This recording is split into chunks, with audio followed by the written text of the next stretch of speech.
देखिए, आपका क्वेश्चन क्या है? क्वेश्चन नंबर 12 में इक्वेशन दे रखी है x to the power 4 minus 4x³ minus 18x² minus 3x plus 2 is equal to 0 और आपसे ये पूछा गया है transform the equation into one which is wanting in the third term. मतलब आपको इस इक्वेशन को एक ऐसी इक्वेशन में ट्रांसफॉर्म करना है कि जिसमें ट्रांसफॉर्म जो इक्वेशन आएगी उसमें से थर्ड टर्म क्या हो जाए, मिसिंग हो जाए। थर्ड टर्म का मतलब है ये फर्स्ट सेकंड थर्ड, मतलब x² वाली टर्म उसमें से क्या मिले, आपको मिसिंग मिले। तो हमने कल जो आर्टिकल पढ़ा था उसमें बताया था कि अगर आपको थर्ड टर्म को अगर वांटेड है या रिमूव करना है तो आपको ये रिलेशनशिप यूज करनी पड़ेगी n into N minus one by two factorial A nought H square plus n minus one A one H plus A two is equal to 0। तो यहाँ पर n का काम कौन करता है? n का मतलब क्या है बच्चों? 4 डिग्री ऑफ दैट इक्वेशन। तो 4 into 4 minus one 3 divide by 2 का फैक्टोरियल 2। ए नोट का मतलब है x की पावर 4 का कोफिशिएंट वो 1 है। ये h स्क्वायर n की वैल्यू 4 माइनस में 1। a1 का मतलब है x क्यूब का कोफिशिएंट माइनस 4h और a2 का मतलब है कोफिशिएंट ऑफ x स्क्वायर और वो है माइनस 18 इज इक्वल टू 0। तो 2 पे इसको कैंसिल किया, ये आ जाएगा 6x², 4 माइनस 1 3, 3 की माइनस 4 से मल्टीप्लाई माइनस में 12h और माइनस में 18 इज इक्वल टू 0। 6 आप कॉमन ले सकते हैं, h² माइनस 2h माइनस में 3 इज इक्वल टू 0। तो this implies h² minus 2h minus में 3 इज इक्वल टू 0। ये क्या आ जाती है आपके पास? एक क्वाड्रेटिक इक्वेशन आ जाती है। इसको h की वैल्यू के लिए सोल्व करते हैं। h की वैल्यू के लिए हम सोल्व करते हैं तो इसके फैक्टर कर लेते हैं h का square minus 3h plus h minus 3 is equal to 0। ये इम्प्लाइज करेगा कि h कॉमन आ जाएगा, h माइनस में 3 1 common, h minus 3 is equal to 0। तो this implies h minus 3 into में h plus 1 is equal to 0 और this implies h is equal to minus 1 and 3. This implies h is equal to minus 1 and 3. Clear है? यहाँ तक आपको ये पता लगा कि अगर इस इक्वेशन के रूट को हम या तो माइनस 1 से या 3 से डिमिनिश करते हैं तो थर्ड टर्म क्या हो जाएगी, इसमें से बच्चों रिमूव हो जाएगी। देखते हैं, पहले 3 का केस लेके चलते हैं। 3 के कोरस्पॉन्डिंग रिमूव होती है या नहीं होती? तो इसके कोरस्पॉन्डिंग कोफिशिएंट लिख लेते हैं।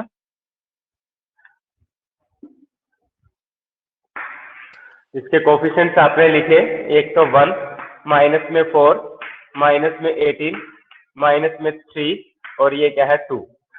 यूजिंग द सिंथेटिक डिवीजन का यूज करेंगे और 3 से डिमिनिश कर रहे हैं। ओके, तो क्या बनेगा आपके पास यहाँ पे 1 की 3 से मल्टीप्लाई 3 माइनस 4 और 3 माइनस का 1 3 माइनस 1 माइनस 3 18 माइनस 3 माइनस में 21 माइनस 21 की 3 से माइनस में 63 और माइनस 63 और minus 3 is equal to minus 66 minus 66 की 3 से मल्टीप्लाई 198। ओके, और साथ में माइनस का आएगा तो रिमाइंडर आ जाएगा माइनस में 196।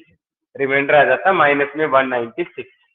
फिर दोबारा से स्टार्ट किया, यहाँ 1 की 3 से मल्टीप्लाई 3 माइनस 1 2 आ जाएगा, 2 की 3 से मल्टीप्लाई 6 करेंगे माइनस 71 और 6 माइनस 71 एंड 6 इज माइनस में 15 माइनस 15 की 3 से मल्टीप्लाई माइनस में 45 और रिमाइंडर आ जाएगा 6 प्लस 5 11 6 प्लस 4 10 माइनस में 1 फिर दोबारा से ट्राई करते हैं।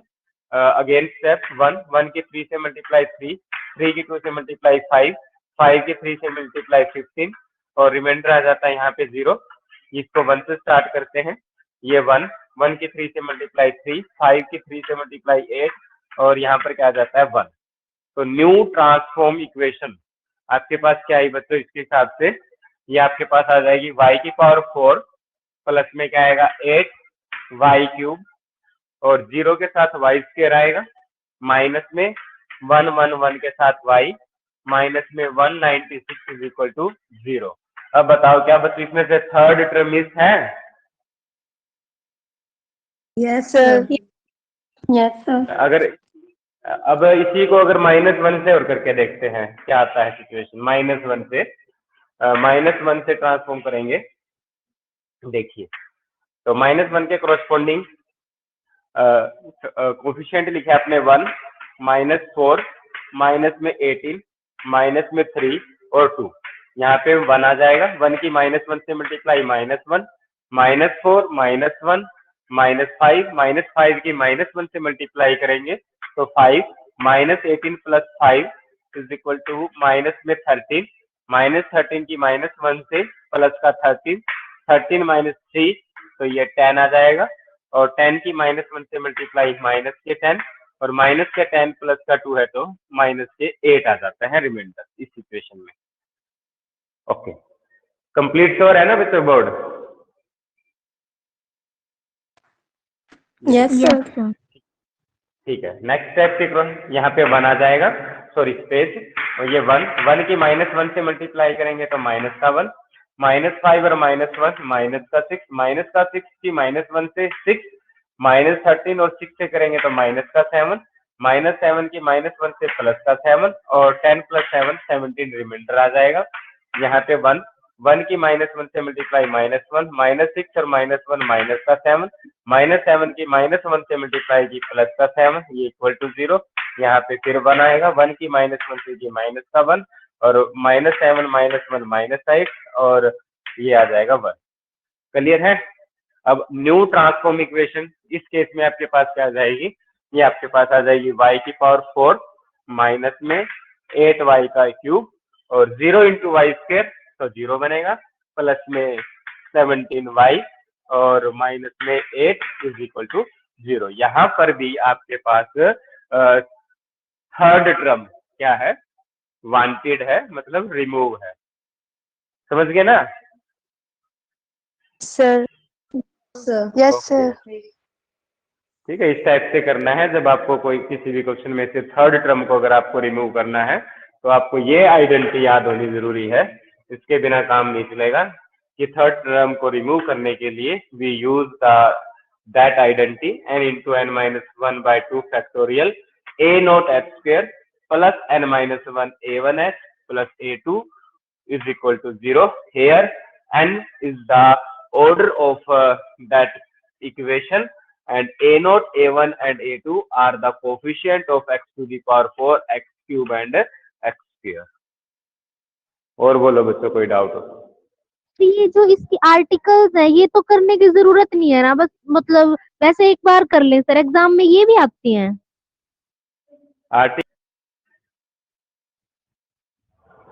क्या दे रखा है? एक इक्वेशन है बच्चों आपके पास, ax³ + bx² + cx + d is equal to 0। ये क्यूबिक इक्वेशन दे रखी है, और क्वेश्चन क्या राइज किया गया है कि अगर अल्फा बीटा गामा अगर इस इक्वेशन के रूट है तो वो इक्वेशन निकालिए जिसके रूट α², β² और γ²। Alpha beta gamma be the root of the given equation,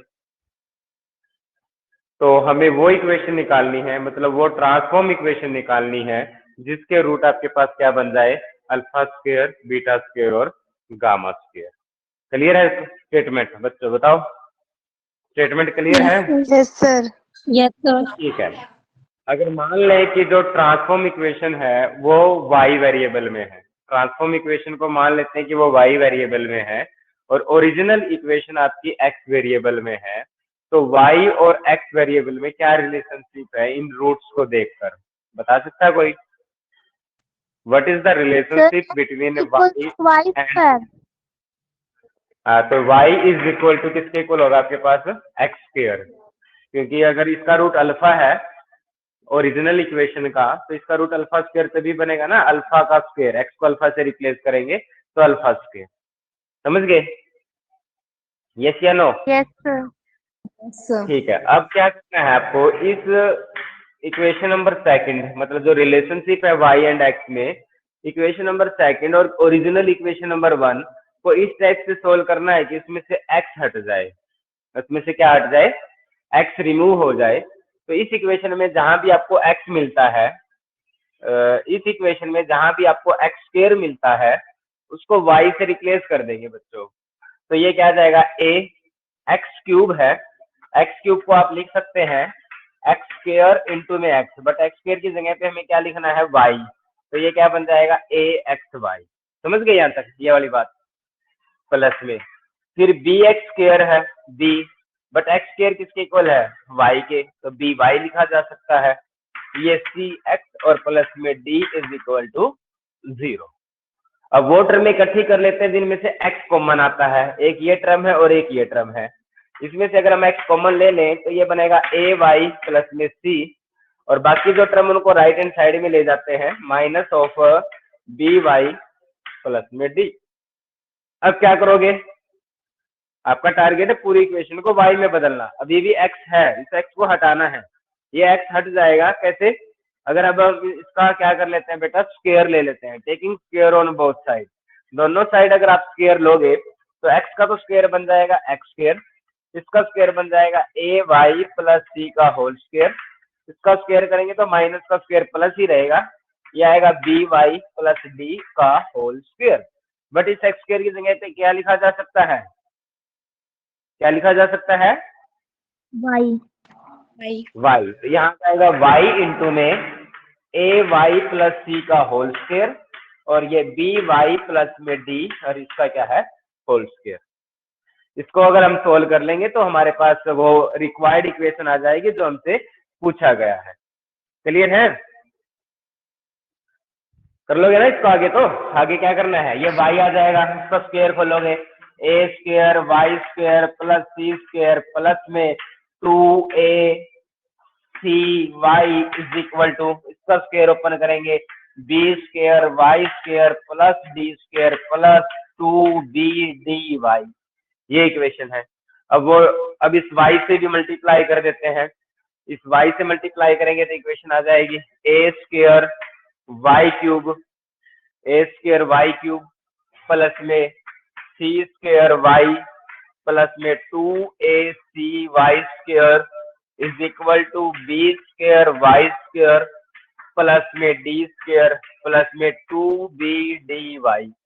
इसको थोड़ा एडजस्ट कर लेते हैं, ए स्क्वायर वाई क्यूब, पहले वाई क्यूब की टर्म में लिखी, अब वो टर्म एक लिख लेते हैं जिसमें वाई स्क्वायर आपको कॉमन आ रहा हो, एक तो ये टर्म है, प्लस में वाई स्क्वायर कॉमन, तो एक तो ये आ जाएगा 2ac, इसमें से Y square common minus B square, plus में वो टर्म में लिख लेते हैं जिनमें वाई कॉमन आता है, वाई कॉमन, ये आ जाएगा सी स्क्वायर, एक वाई वाली टर्म ये है माइनस में 2bd, और remaining term D square minus D square is equal to 0।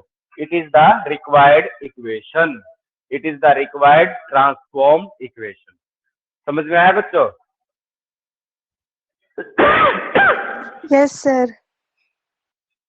आपको क्या निकालना था, हाँ आपको क्या दे रखा था, एक क्यूबिक इक्वेशन थी जिसके रूट अल्फा बीटा गामा थे, और हमें वो ट्रांसफॉर्म इक्वेशन निकालनी है जिसके root alpha square beta square और गामा स्क्वायर हो।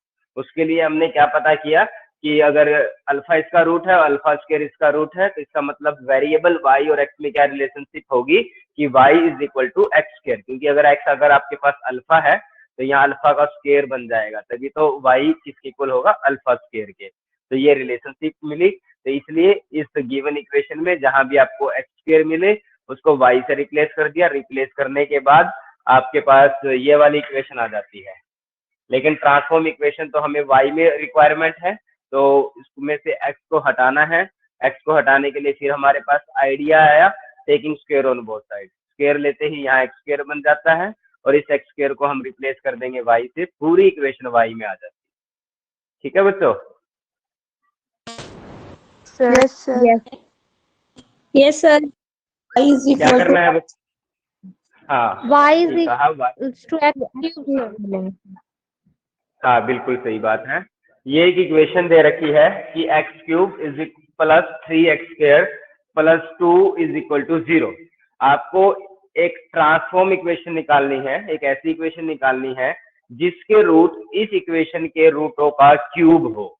मतलब अगर हम ये मान लें कि alpha beta gamma be the root of this equation, alpha beta gamma be the root of equation given equation. हमसे पूछा गया है कि वो इक्वेशन निकालो जिसके रूट क्या हो जाएंगे, अल्फा क्यूब, बीटा क्यूब और गामा क्यूब। तो मान लेते हैं कि एज्यूम कर लेते हैं कि जो न्यू ट्रांसफॉर्म इक्वेशन है, new transform equation is in variable y। तो there is the relationship between y and x is equal to y is equal to X cube. बात समझ में आ गई ना? तो y किसके इक्वल होगा? आपके पास एक्स क्यूब के इक्वल होगा। क्लियर है?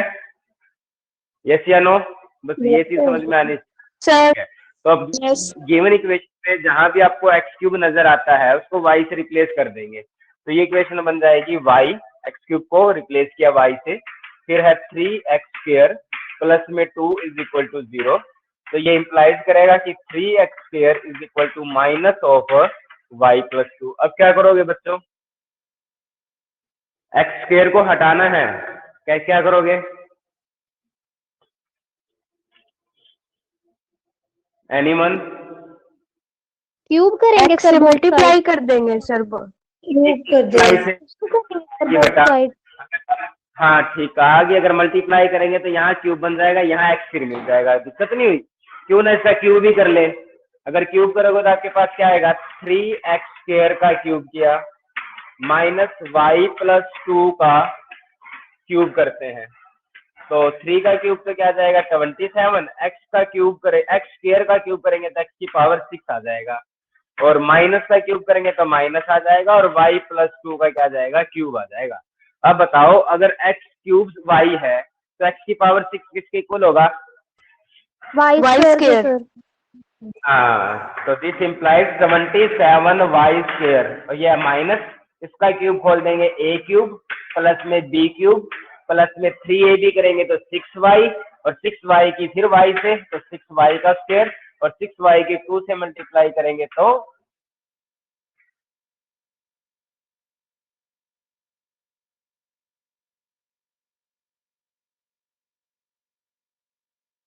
और -6 ये है, तो इधर आके प्लस हो जाएगा, तो 33y² आ जाएगा, और माइनस में 12y, माइनस में 12y प्लस माइनस में 8 is equal to 0। It is the required transform equation. ये आपके पास क्या आ जाएगी? रिक्वायर्ड ट्रांसफॉर्म इक्वेशन आ जाएगी। अगर अल्फा बीटा गामा इस इक्वेशन के रूट है तो अल्फा क्यूब, बीटा क्यूब और gamma cube be the root of that equation. Okay students? Yes sir. Yes sir.